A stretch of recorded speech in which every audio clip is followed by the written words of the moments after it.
Après avoir pris leur petit déjeuner en silence, Saoshyant et le vieil homme se rendirent à Bélovodi à dos de renne. Saosh n'était pas habitué à s'asseoir sur le dos d'un petit renne dont les bois dépassaient sa tête. « Où se trouve Bélovodi? Est-ce qu'il est situé dans notre monde physique ou il est quelque part dans les autres dimensions ?»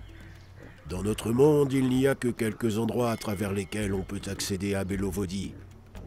Des lieux sacrés qui sont en contact étroit avec le ciel supérieur du monde onirique.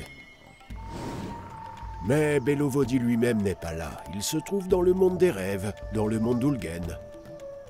Dans notre monde, il n'y a qu'une terre et un ciel. Dans le monde des rêves, il y a beaucoup de cieux et de terres. Certains en trouvent 7, d'autres 10, d'autres 49 ou 108. Ces cieux entourent la terre comme des sphères, et au sommet de ces sphères, chacun dans sa direction, siègent les dieux d'Ulgen. Umaï, Erlik, et dans les cieux intermédiaires jusqu'à notre terre vivent leurs enfants, leurs esprits auxiliaires. Plus on se rapproche de la terre, plus ces esprits sont faibles et nombreux. Et ici, dans le ciel le plus haut, du côté d'Ulgen, se situe Bélovodi. C'est le monde du futur absolu, d'où vient tout ce qui est, a été, et sera sur terre et dans le ciel. Mais ce n'est pas facile d'y accéder. On peut y entrer à travers des endroits et moments particuliers. Seuls ceux qui sont purs comme des enfants et qui ne sont pas chargés du fardeau du passé peuvent y entrer. Tout en discutant sans s'en rendre compte, ils s'approchèrent de la rivière montagneuse. On ne peut pas aller plus loin, il va falloir marcher. Après être descendus de leur monture, ils empruntèrent un étroit sentier de montagne, à peine visible, qui serpentait au-dessus d'un ruisseau de montagne impétueux. Quelques heures plus tard, alors que le soleil se couchait, ils se retrouvèrent près du petit lac de montagne, à côté duquel se trouvait l'entrée de la grotte. Voici l'entrée de Bélovodi. Tu dois y aller seul, mais pas dans le corps physique, dans le corps du rêve, dans l'âme Siur. Saoshyant se souvint comment le Kham du Nord lui avait expliqué ce qu'était Siur. Siur est le corps dans lequel tu agis dans ton sommeil, lorsque ton corps physique est simplement allongé, mais que tu marches, voles et fais d'autres choses comme si tu avais un autre corps. C'est Siur. On l'appelle Siur lorsqu'il apparaît comme un fantôme dans notre monde physique. Ce fantôme peut être vu dans des cimetières ou dans différents endroits, comme des grottes ou des châteaux anciens. Comment puis-je contrôler ce corps ? Pour ça, Saoshyant, essaie ceci. Imagine une pièce que tu connais bien, ressens ta présence à l'intérieur. Saoshyant se souvint de son appartement en le visualisant d'en haut. Non, maintenant tu le vois depuis l'âme de Thios, comme de l'extérieur, d'une vue d'oiseau. Et il faut que tu t'y sentes corporellement, que tu t'y promènes, que tu regardes autour de toi, tout comme tu le faisais quand tu y vivais. Saoshyant traversa la pièce bien que son corps fût dans la yourte. Comme s'il était toujours dans le même corps, il se promenait maintenant dans l'appartement. Très bien, tu y arrives maintenant, c'est ton Siur, ressens-le. Saoshyant observa son corps, dans lequel il marchait tout autour de la salle. Tout ce qu'il voyait lui rappelait comment il avait l'habitude d'expérimenter un rêve. Oui, tu te trouves dans la réalité onirique maintenant. Cependant, tu viens de retourner dans le passé de ton appartement et maintenant entre dans son présent. Ne cherche pas à te souvenir de lui, mais ressens comment tu y entres aujourd'hui, à ce moment-là. D'un coup, Saoshyant s'aperçut d'une ambiance différente. Les meubles se trouvaient au centre de la pièce. Tout était recouvert de pages des journaux. Apparemment, des travaux de rénovation étaient en cours. C'est exact. En ce moment, tes proches ont commencé des travaux. Tu as réussi à te déplacer de tes souvenirs au présent. Maintenant, projette-toi dans l'avenir. Saoshyant imagina comment il allait entrer dans l'appartement dans un mois, et la vision changea de nouveau. Les meubles étaient placés différemment. L'appartement était propre et bien rangé. Oui, très bien. Ton âme Siur se déplace bien. Tout le monde n'y arrive pas dès le départ. Il faut parfois faire beaucoup d'efforts pour y arriver. Et maintenant, nous allons faire la pratique suivante. Imagine une route que tu connais et avance lentement, sans te presser, dans Siour.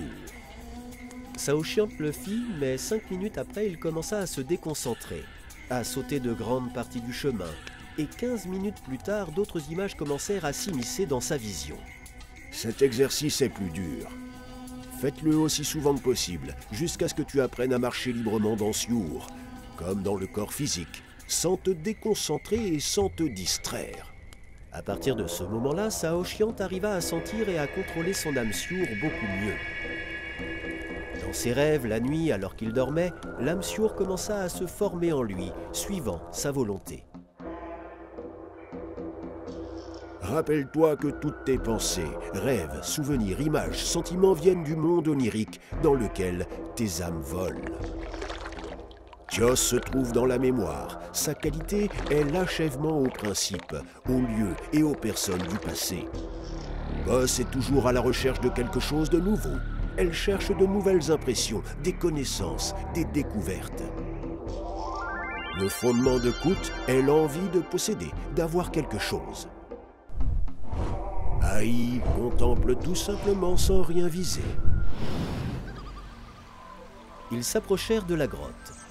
Maintenant, entre-y seul. Rappelle-toi qu'à l'intérieur, l'esprit de la Sibérie viendra te chercher. Et si ton cœur est prêt à le servir, si tu es prêt à lui consacrer toute ta vie, alors il te laissera entrer dans Bélovodi. Saoshyant entra et erra dans le labyrinthe sombre de la grotte, ne comptant que sur son intuition. Il marcha et marcha jusqu'à ce qu'il s'arrête devant un grand poteau qui bloquait son chemin. Il s'assit devant lui et commença à prier l'esprit de la Sibérie, se donnant à lui pour toujours. Mais quelque chose empêchait sa prière.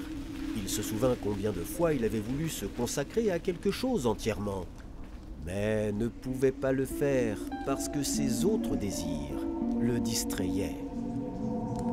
Ainsi, il s'ouvrit et dit « Rends-moi meilleur, ô grand esprit, pour que je devienne ton fidèle instrument. » Soudain, il entendit un rugissement sauvage et des pas puissants. Il pensa qu'un ours était dans la grotte.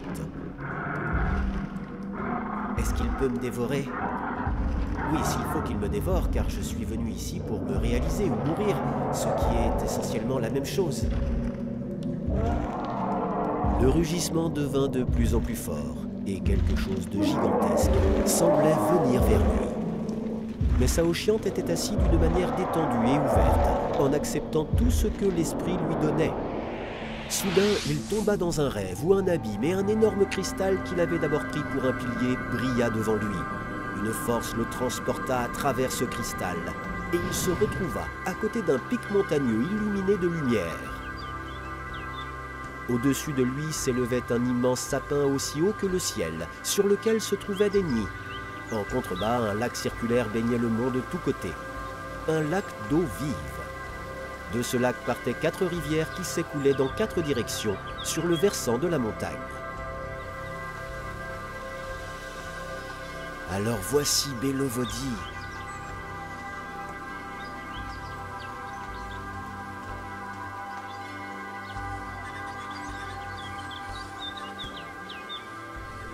Un vieil homme avec une grande barbe blanche arriva du côté droit.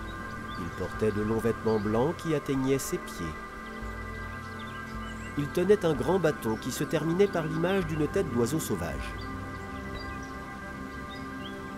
« Enfin, tu es arrivé !» dit-il à Saoshyant en l'observant de près de son regard pénétrant l'essence des choses. « Voici le lac sacré d'où les 4 rivières du temps coulent. La rivière du Sud appartient à Ulgen.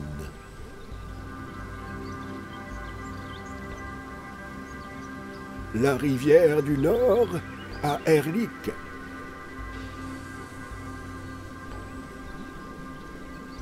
La rivière de l'Est à Tengri.